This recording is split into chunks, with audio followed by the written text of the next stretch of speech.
Next, we're going to hear from Bruce Fraley, Mayor of Berea, and I want to say a couple of things about him. When we met about this conference, and I said, we're coming to Berea this time, and I reached out to Mayor Fraley, and he was incredibly welcoming. Not only did he agree to come and share with us all that has been done here, but also they sponsored so much of our food, and they're here fully, 100%. I'm so honored to introduce Bruce Fraley.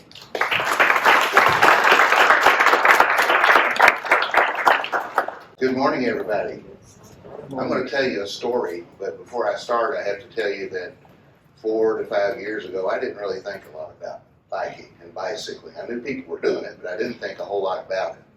But now I am absolutely fired up for bicycling. I'm fired up. And I hope you're fired up. We've got a lot of good things going here. They mentioned the shared use trails that you'll see throughout town. Those actually go back 2 mayors before me. It goes back to Dr. Kirby, who was the Berea's 3rd mayor. I'm only the 5th mayor of the city of Berea, and I haven't been doing it that long. So, commitment to biking was there way before me. The 10-foot shared use paths are throughout town. John Steinmetz probably designed all of them, and he has 2 more designed that we have funding for one, and we're trying to get funding for another that would actually connect just down the hill at the alumni building across the street down to Boone Trace Trail. Just over the hill, you can go to Boone Trace Trail if you have time before you leave, or if you're staying for the weekend. You can walk in the footsteps of Daniel Boone. It's 3/4 of a mile, it's flat, and it's absolutely beautiful. This time of the year, it's even more stunning. It's bike friendly and hiking friendly and running friendly, because I know Peter Hackbert likes to trail run. So that's just literally right over the hill. It's a little hard to get down there because there's no shared use path yet. We're trying to get there. Helen, when she called, the first thing I want to do is to thank all of you for choosing Berea to have your meeting and your conference. We really appreciate you coming here. We're excited to have you. Helen asked me to talk a little bit about the mountain bike trail. So I want to tell you a story, if that's all right. Is that all right with everybody? I'll tell you a story. Tell you kind of, and I think in your agenda it says Berea Did It, and we did it. And that's why I'm so fired up. Peter Hackbert, who you're going to hear from in just a few minutes. I was brand new on the city council, and Peter runs the Entrepreneurship for the Public Good program at Berea College. He talked to me about adventure tourism, not just mountain biking, but trail running, which is one of the things that Peter does. He shared with me statistics about the income levels and the spending that people do when they go out. He explained to me that mountain bikers go and they congregate in a place and do a ride, and that they discover the things that are unique about your city. Berea is an arts and crafts community, so his hypothesis was that if we do mountain biking, people will come to Berea and discover the arts and crafts. We had focused a lot on arts and crafts and small business and entrepreneurship, but the folks that are coming for that aren't going to discover mountain biking and trail running. They're going to just stay with arts and crafts. That had an impact on me, and Peter, that's been four years ago, maybe 5, about 5 years ago. So Peter planted the seed, and I say that because it was a long time coming. He mentioned Dr. Summers, and she regularly informs us about the health benefits of biking, hiking, and trail running and outdoor recreation. That's what she does for a living at Berea College with her students, health and human performance, right? So those things were kind of in the back of my mind, and I'm like, we really need to go in that direction. I want to fast forward to 2019. I'm a brand new mayor, and I get a call from Matt Harvest, and they say, we're interested in Berea. I'm like, we want you. This is my dream. This is economic development. This is what we want to do. And they said, we need 70 flat acres with no more than a 30-foot fall from high to low in your industrial park. I said, no problem. We got 400 acres. We'll find it. Well, boy, did I put my foot in my mouth, because around here, we don't have mountains like Les and Josh have, but we have ridges and gullies, right? So on the front side, and John knows this as an engineer, on the front side of that industrial park, we had some really flat parcels, all right? but one's already taken up by Madison County Public Schools. That had been sold to them years ago for a middle school and a vocational technical school. Didn't know you were doing that. Yeah, I'm here. Happy to see my friend Natalie. Yeah. I got distracted. Sorry about that. I like her. But anyway,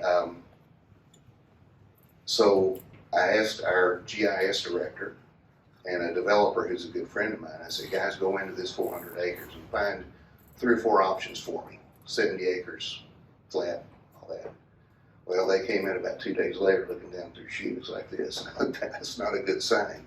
They said, no, the most we can do is 56. That would meet their criteria.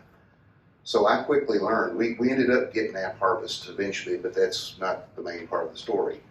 That prompted me and Councilman Steve Cottle, who Josh and Les met, to go, and I said, Steve, we need to walk that industrial property. His grandfather was the director of the Industrial Development Authority, as was my grandfather. So we said, we need to get boots on the ground and see this land. 400 acres. So the front part of it's pretty flat, but on the backside you have the ridges and gullies, and it goes down to Silver Creek, which is absolutely beautiful, but there's a floodplain, so it's really not suitable for industrial development, right?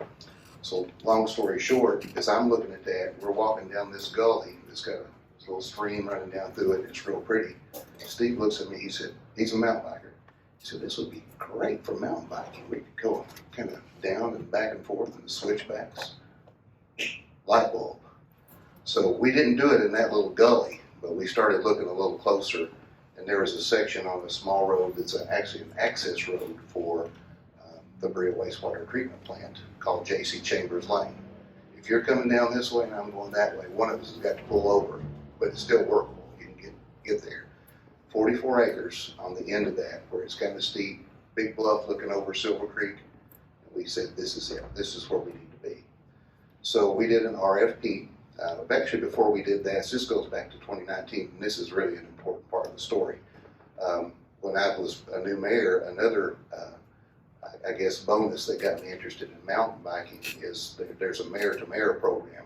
It's like a mentoring program for new mayors through the Kentucky League of Cities. And guess who my mentor was? Les Stapleton. So he was telling me about mountain biking and Sugar Camp and some of the things that we've been doing there. And when we got interested, he said, man, if you want to do mountain biking, I told him what Peter told me. He said, you want to do mountain biking? Come on down to Prestonsburg and we'll show you what mountain biking's about. And Josh, that's probably before you were a councilman, right? He took our GIS director that I mentioned, that's a mountain biker. Steve Cottle, that's a mountain biker. And Jason Coons, who works for Mountain Association. Maybe that's where you got your face covering from Jason. But he took them down, Les provided the bikes, and they went down and did Sugar Camp. And they have mountains, we don't, okay? So the guy's Tom's a little bit bloody when he gets to the bottom of the hill, I think. And the other 2 guys, their hands are like this big around. It's like a combination of fear and excitement. So this is pretty cool. And Les and I, of course, are on the side by side waiting on him at the bottom. He took it easy way down. But those things all kind of led to this idea that we need to do mountain biking in Berea. And what we decided to do, we put out a request for proposals, and actually Josh and Les volunteered to come and help us build it. They said, we will help you build it if you want to do it. We decided to go a little different route because our terrain's different. You know, we don't have the excitement of a real long downhill.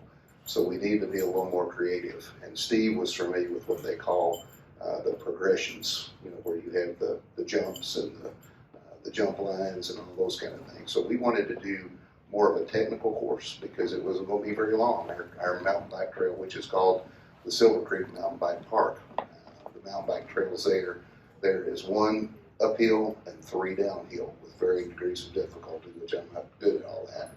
Y'all can explain that better than I can. But we did open it in August of this year, and this is one of those projects where everything went right. We did the RFP, we chose the right contractor, Andrew Parsons, so I was hoping Andrew would be here because y'all would love him if you don't know him. We did an RFP, we got stuff from all over the country, and I found out that this guy is from Greensburg, Kentucky, an hour and a half away from us. He built trails in Colorado and all these places, and he loved it. This was like building a trail at home. He really had fun, and we got to be friends as he was building the trail, still are friends. In fact, he's going to go back and fix a couple of washouts for us for free. But the mountain bike park opened. We had a big turnout. I know Amy and her students, I guess that's your home court Yes, now, right? our home field. So, and we are already seeing the benefits of that. One other side story I want to tell, and I wish he's here where I could tell it on him. You know, when I'm getting fired up about mountain biking, I'm like, when I'm 59 years old, I tell you guys, I'm like, you know, I think I'm going to learn to mountain bike. And I'm talking to my cousin, it's Tim Branham, who's built some of the trails in Prestonsburg. He was on Les's Tourism Commission for a while. And Tim and I grew up together like brothers. You know, we're the same age. He's 2 months older than me.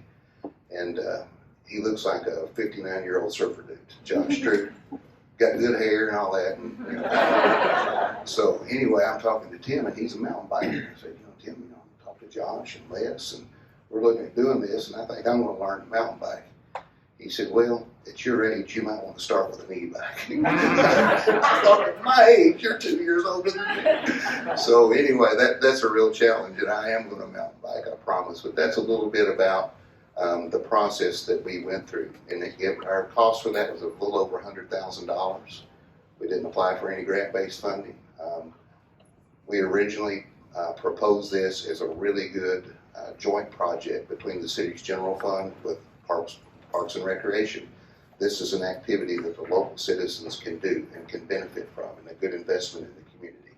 So we thought it was kind of a general fund project, but also a tourism fund project. We have a real robust tourism commission and tourism funding here in Berea. And the tourism commission said, well, we'll pay half, and you all do half. So it's great. There was so much interest and so much buzz through the Central Kentucky chapter of Kimba and others, people coming, clamoring, can't wait till this thing gets open, that our tourism commission said, you know what, we need to pay for all of that, because that's really going to bring people to town, and it's going to help diversify and change our tourism economy. And I think that's where we're headed. We've only been open a couple of months, but I'm fired up. This old guy's going to learn to ride. I might be skinned up and bloody like Tom was, gosh, but I'm doing it. And that's a little bit about our story. So, Helen, I don't know if you wanted to go ahead and have some of the other folks that were on at 9:45 to follow, or if you want me to do questions and answers now. Because I hope I've covered everything that you want me to cover. We can take a few questions and then we can move on to the other. Sure. Amy. I'm asking on behalf of my son Eli, of course. When will we add on to these amazing trails? That's his number one question. Gosh, awesome, love it. But we're ready for more. So what are the future plans? Eli was there for the grand opening, by the way. I think Eli might have broke through the, you know, when they were about ready to say go and go through the little ribbon thing, and I think Eli was one of the first 2 or 3 to go right on through before they even cut it. But Absolutely. good question. My goal and my hope is that we'll construct additional trails this coming fiscal year, probably sometime after July. What part of my vision is on the backside of that industrial park, as you go towards Silver Creek. And for you guys that aren't from Berea, you're kind of going down into the floodplain and little hill where your land is. It's really not suitable for industry, but there's enough of a buffer between our industry and that particular land that we can use that for recreational purposes. The citizens own it, and we should open it up for recreation, right? That's at least my feeling.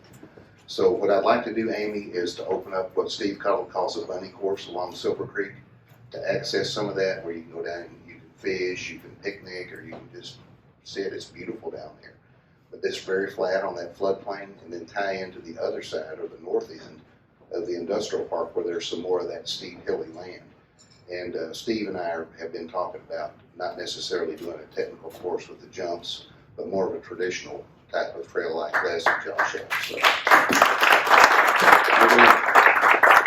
And to directly answer the question, in my State of the City address last night, I said we need to build more trails on the Silver Creek Mountain Bike Park. So we're doing it. Yes, Dr. Summers. I got a loaded question. All right, I'm ready for this one, guys. Here it comes. Would you be able to put a restroom out there? We want to in time. One other thing that we're doing right now, Dr. Summers, is back in the summer, we decided to engage with the Parks Master Plan. Yeah. And we actually have Branstetter Carroll, that's an architectural and design firm out of Lexington, doing that study for us to kind of see what the citizens want. when I ask people to be on that steering committee, they ask me, well, we don't, if there's a preconceived idea, we don't necessarily want to be on the steering committee. I said, I really don't have any preconceived ideas other than I want to see more mountain biking in that particular area. I really want to see a soccer-only complex. I'd love to have that. If we don't get it, that's fine, but that would be my input, that we need to have a soccer-only complex and kind of right out where the mountain bike trails are. What that would do is it would enable us to put in some real bathrooms instead of the porta pots. That's what we have out there, is a portalet. But putting in, I think in time we can do that, but I think that will come more when we look at developing some more of that land down there for recreational purposes, and it's probably a good year away. Yeah. Thank you. Yes, sir. So does the city of Berea or the county or even the state for that matter, has there ever been a count as to how many people are traveling through on 76, on Bike Route 76? That's a good question on Bike Route 76. Peter probably can answer that, and he'll probably will cover that. Yeah. The answer to that is yes, and the best indicator we have is they go out to the river and they have to cross on the ferry, and we have approached the ferry company. I think it's a transportation issue, and they've given us numbers, it's sloppy, between 3,000 and 4,000 annually. Okay? 3,000 or 4,000 4,000 that go annually, and those are individual riders, small groups unsupported, and then small groups supported. So we have a history of supported bike entrepreneurs, tourists, outfitters. Has there been an economic impact study on that? Or There has not been. Any idea? There has not been an economic impact study yet. And I can tell you as well as the, excuse me, the US Bike Route 21, which follows Boone Trace Trail, actually intersects with 76 just down the street at the intersection of Chestnut and appropriately Boone Street. So you know where Boone Street came from, right? We'll have the ribbon cutting on that on Tuesday. Secretary Gray will be here. So a lot of good things going on in Berea with, on the road biking, shared use pass for people who like to road bike but don't necessarily want to be on the road. I think that's something that any community that you're involved in, I would look at. It's expensive, but it's much safer, when you've got a 10-foot shared use path, and when my wife and I are out walking and we're just kind of wandering around like tourists, and my friend Ben Robinson comes up on his bike and he say, "On your left," so we get over and let Ben go on around. So, but still, it's 10 feet, so he can get around and we can get over. That's the trick. And we chose asphalt, which they were a little cheaper. I don't know now if there's much difference between concrete and asphalt, but there'll be some maintenance on that over time. But I think it's worth it. It serves a dual purpose. It brings people to town to visit here. We love our city and we want to share it with other people. We want people to come here and have fun and spend their money. Just call it like it is. But also good for the citizens and the health impacts. Dr. Summers reminds me of that all the time. That it's not just about the recreation, but it's about keeping people healthy and well. All right. Well, thank you all for having me. I hope you enjoy your stay in Berea. I'm going to say one more thing before I put the microphone down. Please come back and bring your friends. So I'm going to share a couple of minutes, and Dr. Summers, would you throw something at me at the end of 6 minutes? So I'm going to step back and take you to a time before the mayor to talk to you really about the work that was done by the college, and more specifically, I direct the Entrepreneurship for the Public Good. So just think for a moment what it means to you when I say the public good. So to me, in terms of Berea and coming to Berea in 2007, it was about the arts and craft heritage and history. It was about the farms and the gardens, the public good, and how those assets could be revealed to others. It was also about what we discovered in the emerging, we're going to call adventure tourism, outdoor recreational space that is illustrated by you all in terms of biking, but by my and walking, but it's bigger than that in terms of the area that I care about, which is everything in Kentucky east of I-75. The underserved, underserviced rural communities of Appalachia. And so in that area, it is cycling, it is rock climbing, it is water activities and kayaking, okay? And how small communities can capture those assets. And then finally, it is about linking those assets for economic development and for the benefit of the residents, predominantly through health activities. That's the kind of work that we've been working on and worked on for 10 years. We just celebrated our 15th year here at Berea College. And so I want to highlight who I learned from. Because if I can share with you who I learned from, it'll speed up your learning in terms of wherever you are along this journey of integrating these assets, because that's how we look at it. We look at them as assets that bring out, that benefit both the residents and the tourists. So we studied Virginia, and specifically the rails, the arts and craft heritage trails of Western North Carolina, west of Abingdon. For 3 years, the students and I drove those trails, predominantly auto trails. We learned, what the wow businesses were, the businesses that really attracted us, and we interviewed the entrepreneurs that launched those businesses. Secondarily, we traveled over and were introduced to Abingdon, the Virginia Creeper Trail, more specifically the Barter Theater, and there's a difference, the mayor mentioned it, but the term we use, there's an economic difference between somebody who comes in for arts and crafts, they're called the barters, because they come in for the theater. And then there are the creepers who come in to ride the Hall of Fame 34-mile bike trail. The economic impact of a creeper is almost twice that of a barter. And there's a crossover. And they did incredible data-driven economics for the County of Washington and for both Abingdon and Damascus. And then finally, we partnered with the Adventure Cycling Association, and we studied their trail systems. You know it as U.S. bike routes. The ones that we're most proud of is the Underground Railroad, 2,000 miles from Mobile, Alabama to Canada. And more specifically, every map identifies the service directory, the services and amenities provided by the small businesses along the Underground Railroad and along the U.S. bike routes. So we built our strategy over at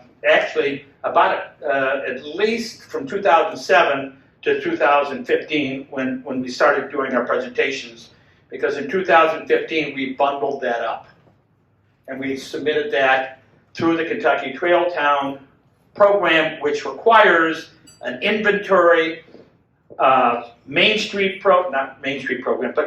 assets, tourism assets, food assets with the Department of Transportation. And so that's the work that led up to us including the Daniel Boone Trace Trail and 76 as major arteries into our community. For 7 years, we would see people in BC&T and the Boone Tavern who had ridden in this community, and our question was, how safe is it for you to cycle in Eastern Kentucky? What are you seeing? And they praised us in Eastern Kentucky about what they experienced. The hospitality, the unique, authentic food and music and culture in the small rural communities that are smaller than Berea. And that's when we decided to go for the certification of the Trail Town. And those are, as I said, predominantly small rural communities. Just down the road, Livingston, which is a trail town, they've had 7 businesses launched since they've been identified as a trail town. So that's the process that was uncovered. More recently, the Friends of the Boone Trace, which you'll hear about in terms of US Bike Route 21, was our community partner that emerged in 2016. We worked with them with their National Park Service as a consultant. They required us to do walkability studies in all the small communities for the pedestrian side of the model.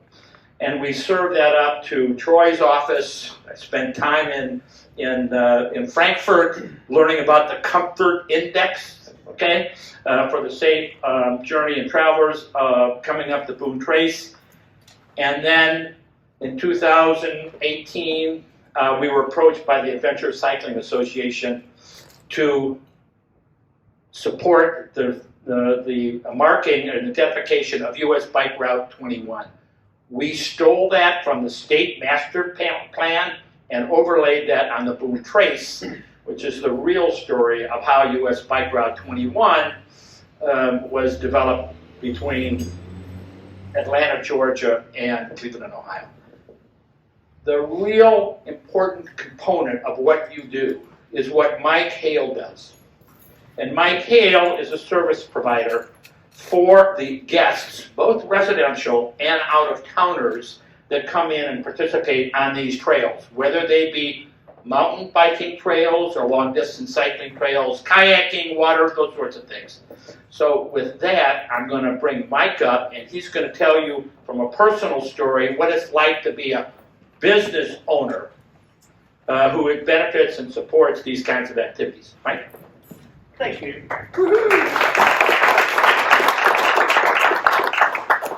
I think if I talk to the microphone, I'm going to be way too loud. I spent too many years teaching art in a studio. So I'm going to put that down, and I'm just going to speak in my normal kind of speaking voice. Is this okay? I'm also going to set a timer because as an art teacher, I was in hour-and-a-half long studio classes all the time, and so I tend to be a little bit long-winded, so I've got a timer going. Okay. The way that I see it, and I grew up in Richmond, is people don't drive south on I-75, and they don't drive east in Kentucky.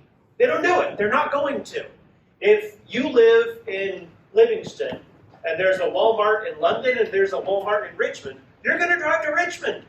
You might even bypass that and go on to Lexington. But you certainly aren't going to drive a shorter distance south on I-75. Well, same goes for eastern Kentucky.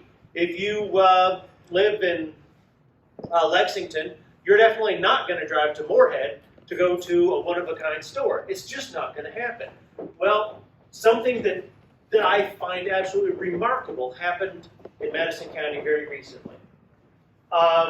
Berea put in a bike park, and they put in a multi-use trail, and they did a few other things like that, and then suddenly, people are coming here from Richmond. I know some people, I talked to them at Kimber Race out in western Kentucky over the weekend, that came from Louisville to Berea to ride the trail after having gone to Asheville, North Carolina.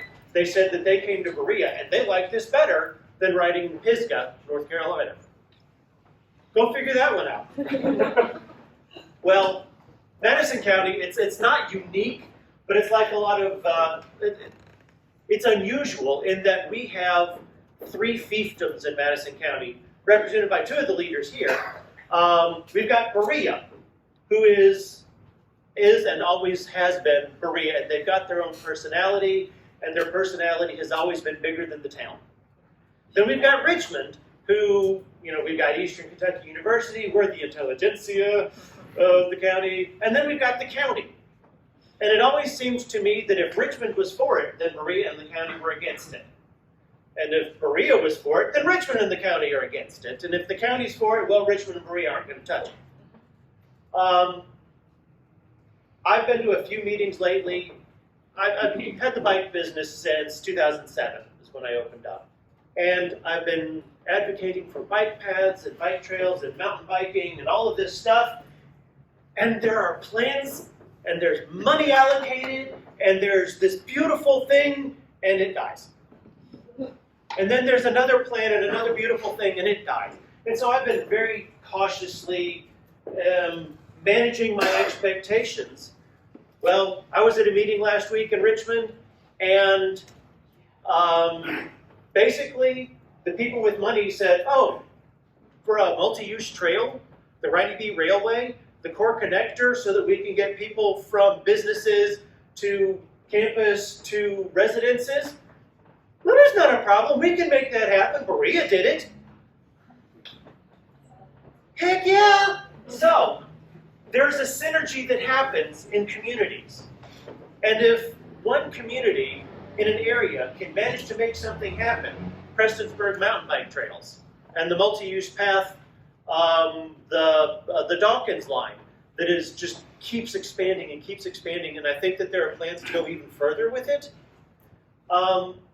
One community informs the next community, which takes from the first community and sends it on to the next community, and the next thing you know, we've got the Little Miami Trail in Kentucky. Do you guys know about the Little Miami Trail? Yes. It goes from Milford, Ohio, pretty much all the way to Cleveland. It's Ohio. What do they have? They got nothing. We're Kentucky. We're a lot better than them. We've got scenery. We've got nice people. I didn't say that out loud, right? But it's a beautiful. We have moonshine. We have moonshine. They got that in Tennessee too, but we don't talk about it. But seriously, Kentucky has everything that you need to bring people from all over the country into Kentucky to come do stuff. But we don't do it yet. We're just starting to pick at the edges of it and say, hey, wait a minute. Let's look at the Virginia Creeper Trail. They took a town that was basically dead when the logging industry went away. They turned one of the railways into this trail, and now 200,000+ people a year come to that town just to ride. Really, most of them just do 17 miles. Oops, sorry. Stop. Okay, so most of them just go up to the top of the mountain and ride down into town. 200,000+ people a year coming in there, buying food, staying at the non-existent hotels. But they're spending lots of money there, and the town suddenly is no longer dead and is back alive. Eastern Kentucky, we're starting to see that a lot. I have no idea what Sugar Camp Mountain Trails are bringing in. We go, and I can't leave there without getting food and drinks, and we stay at the campgrounds, and Berea Did It. T-shirts, We could do it. memorabilia. All right. Remember? So that was my 5 minutes, and I think that I'm well over our regular time. Anybody have questions for me? No? Beautiful. Thank you all very much. As always, we hope you found this content useful. If you did, please like the video and consider subscribing to the channel. Thanks.